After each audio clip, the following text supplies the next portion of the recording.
అందరికీ నమస్కారం. అమ్మ మాట అమ్మాయి బాట ఛానల్కి స్వాగతం. ద సీక్రెట్ రహస్యం తరువాయి భాగం చెప్పుకుందామా? మీరు మధ్యలో స్కిప్ చేయకుండా తప్పకుండా వినండి. మీకు ఉపయోగపడుతుందనే ఉద్దేశంతోనే నేను ఇన్నిసార్లు చెప్తున్నాను. లైక్ చేసి షేర్ చేయండి. మొదటిసారిగా మీరు చూస్తున్నట్లయితే సబ్స్క్రైబ్ చేసుకుని బెల్ సింబల్ని ప్రెస్ చేయండి. మొదలు పెట్టుకుందామా?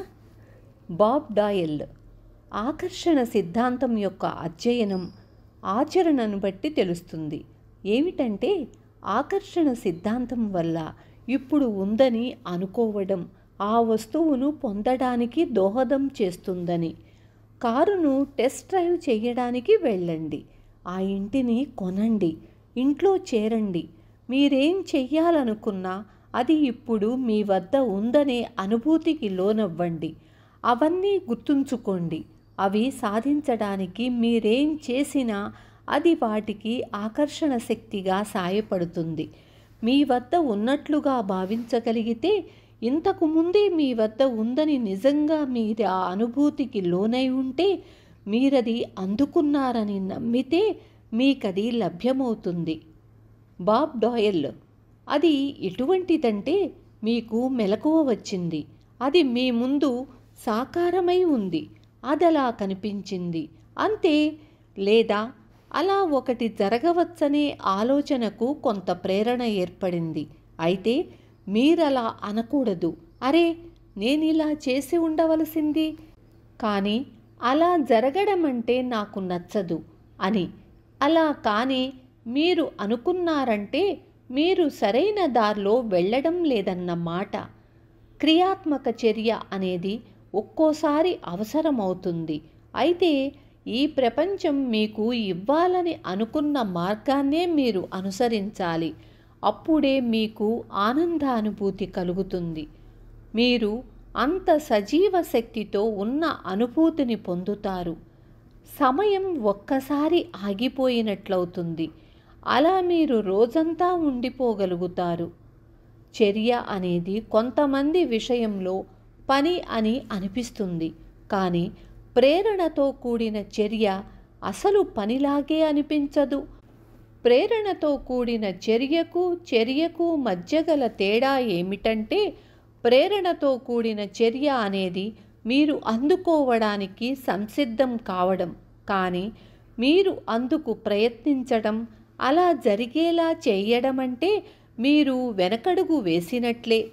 ప్రేరణతో కూడిన చర్య సునాయాసనమైనది.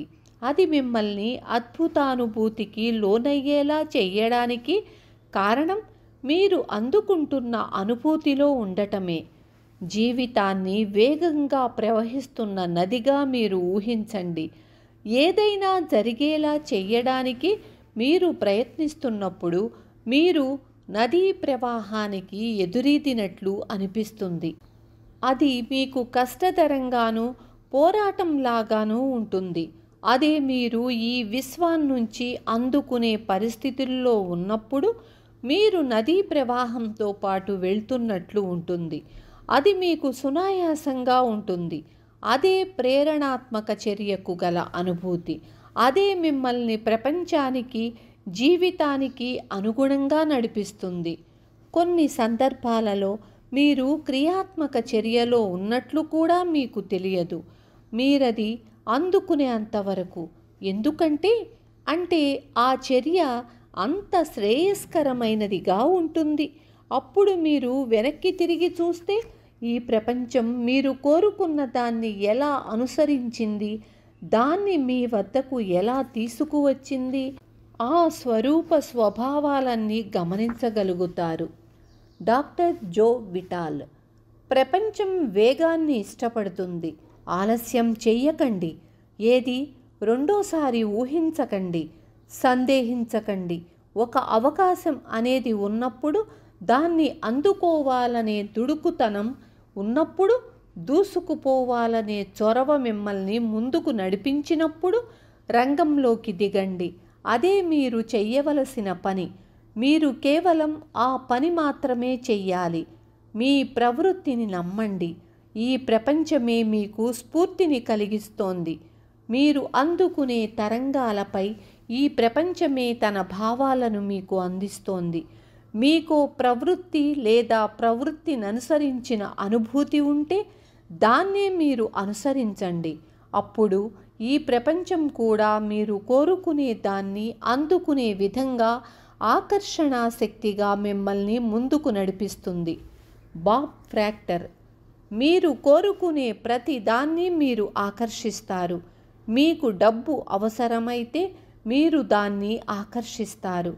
మీకు జనం అవసరమనుకుంటే మీరు జనాన్ని ఆకర్షిస్తారు.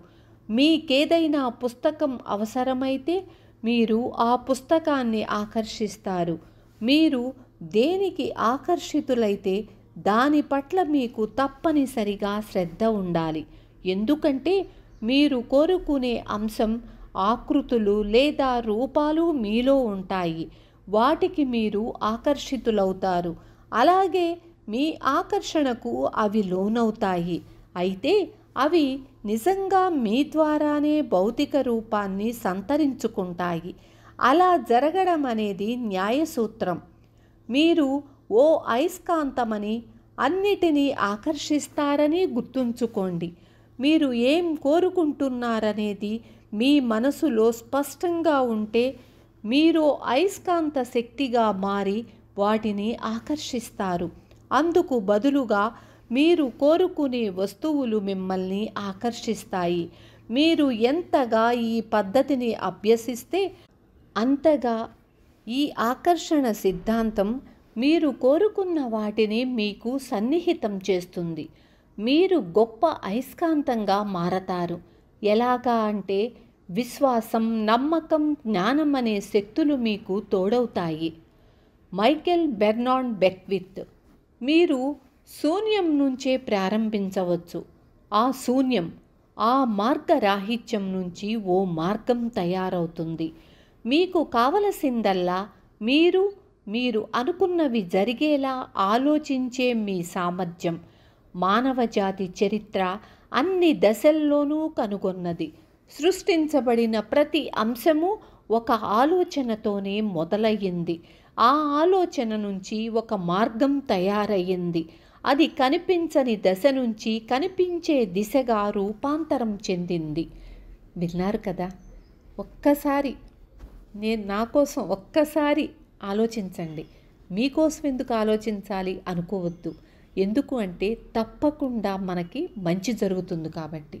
ఇది మూఢనమ్మకం కాదు, దైవికం కాదు, ఇది సైన్స్. అన్నీ కలిపి ఉంది. తప్పకుండా మన జీవితాలను మార్పు తెచ్చుకోవచ్చు అనే నమ్మకం నాకుంది, నాకు కలిగింది కాబట్టే చెప్తున్నాను. చివరి వరకు విని ఆలోచించండి. రేపు తరువాయి భాగంతో